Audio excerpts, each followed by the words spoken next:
30세 미만의 청년의 경우는 변제 기간을 2년으로 단축해서 회생 신청을 할 수가 있습니다. 청년이면서 장애인인 경우 또는 청년이면서 한부모 가정의 부모인 경우에는 2년에서 6개월 더 추가로 단축하는 것도 가능합니다.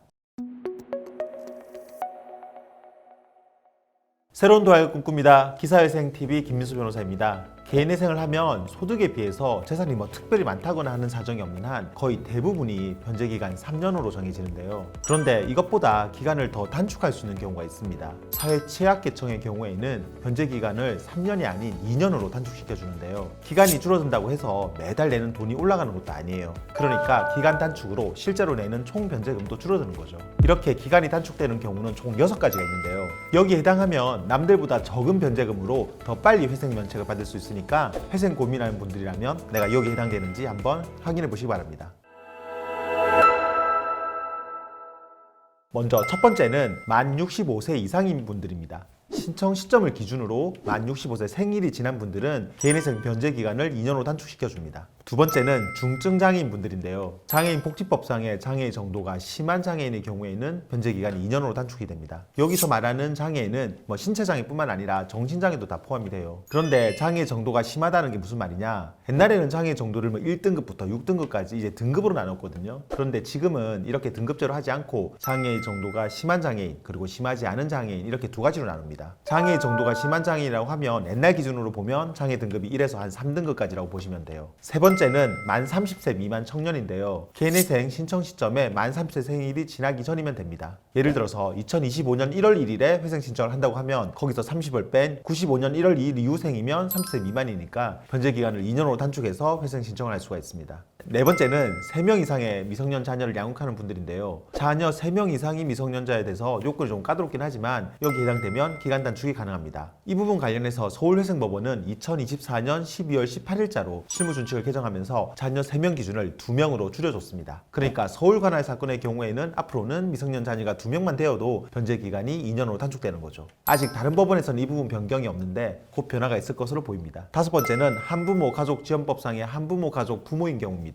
배우자랑 사별이나 이혼을 했거나 아니면 배우자가 교도소에 있거나 또는 행방불명이 돼서 혼자 자녀를 키우는 분들이 한부모 가족지원법상의 부모로 등록이 되면 변제기간 단축 혜택을 받을 수가 있습니다. 그런데 이 법에 따른 한부모 가족이 되려면 소득이 중위소득의 63% 이하여야 돼요. 그러니까 쉽게 말해서 소득이 높으면 혼자서 자식 키운다고 해도 여기에 해당되지 않는다는 거죠. 25년 기준으로 말씀을 드리면 2인 가구 기준으로는 소득이 대략 한 250만 원, 3인 가구는 320만 원 이하여야 한부모 가족으로 인정이 돼서 변제기간 단축이 될 수가 있습니다. 마지막으로 여섯 번째는 전세사기 특별법상 전세사기 피해자 등으로 인정되는 사람입니다. 이거 관련해서는 제가 다른 영상에서도 자세히 소개드린 적이 있는데요. 전세사기 피해자로 인정이 되려면 총 4가지 요건을 다 충족해야 돼요. 그런데 여기서 법에 있는 2번, 3번 요건이 빠진 분들까지 포함한 전세사기 피해자 등으로만 인정이 돼도 개인회생에서는 변제기간 단축을 시켜줍니다. 이렇게 말씀드린 6개 유형에 해당되는 분들은 변제기간이 2년으로 단축이 되는데요. 대신 여기에는 몇 가지 제약이 있습니다. 청산가치 보장의 원칙이 지켜지지 않는 분들은 설사 여기 해당이 돼도 기간 단축이 안 될 수가 있어요. 쉽게 말해서 내가 재산이 많거나 아니면 사용처가 불분명한 돈이 많아서 청산가치가 높은데 2년간 내는 총 변제금이 이 청산가치 이상이 안 되면 그걸 채울 때까지는 기간이 늘어난다는 거예요. 그리고 30세 미만의 청년의 경우는 또 다른 제약이 있는데요. 앞에서 말씀드린 다른 것들을 보면 다들 사회적 약자나 또는 피해자들이기 때문에 법원에서 이렇게 기간 단축 혜택을 주는 건데 청년의 경우에는 조금 다릅니다. 30세 미만 청년에게 기간 단축 혜택을 주는 이유는 젊었을 때부터 빚에서 벗어나지 못하는 거는 사회적으로도 너무 큰 문제가 될 수 있다는 생각에 이렇게 청년들한테 기간 단축을 주는 건데요. 서울회생법원의 경우는 청년들한테 기간 단축을 해줄 때 서울금융복지상담센터라는 곳에서 청년 재무 길잡이 상담을 받고 수료증을 발급받아 오라는 보정을 내립니다. 그런데 청년의 경우 빚을 지게 된 이유가 주로 도박이나 사행성 게임, 주식, 가상화폐 같은 걸로 생겼거나 변제율이 20% 미만 또는 총 채무액이 1억 5천만 원 이상이거나 개인 채권자가 2명 이상인 경우 마지막으로 세금 같은 우선권 있는 채권의 변제기간이 총 변제기간의 2분의 1을 넘는 경우에는 단축을 안 해줍니다. 성실하지만 불운한 청년들에게 기간 단축 혜택을 주는 거다 보니까 자신의 기책 소요가 많거나 너무 변제율이 낮으면 단축 혜택을 주지 않는다는 거죠. 하지만 반대로 청년이면서 장애인인 경우 또는 청년이면서 한부모 가정의 부모인 경우에는 2년에서 6개월 더 추가로 단축하는 것도 가능합니다. 그러니까 이런 청년들은 1년 6개월까지도 단축될 수 있다는 거죠.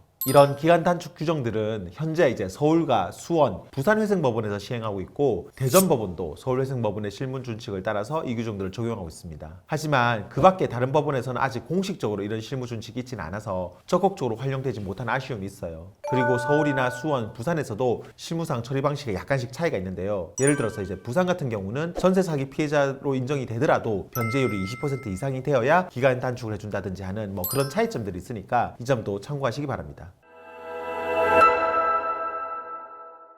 오늘은 변제기간 단축되는 6가지 유형을 소개시켜드렸는데요. 사회적 취약계층에 있는 분들이 회생으로 새로운 기회를 얻는데 조금이나마 도움이 되고자 법원에서 이렇게 기간 단축을 해주고 있으니까 만약에 여기에 해당되는 분들이라면 좀 더 적극적으로 개인회생을 고려해보실 것을 추천드립니다. 영상 도움되었다면 구독과 좋아요 그리고 알림 설정 부탁드리고요. 추가로 궁금한 점 있으면 아래 댓글이나 법무법인 김앤파트너로 전화주시면 친절히 답변드리겠습니다. 다음에도 더 좋은 주제로 찾아뵙겠습니다. 감사합니다.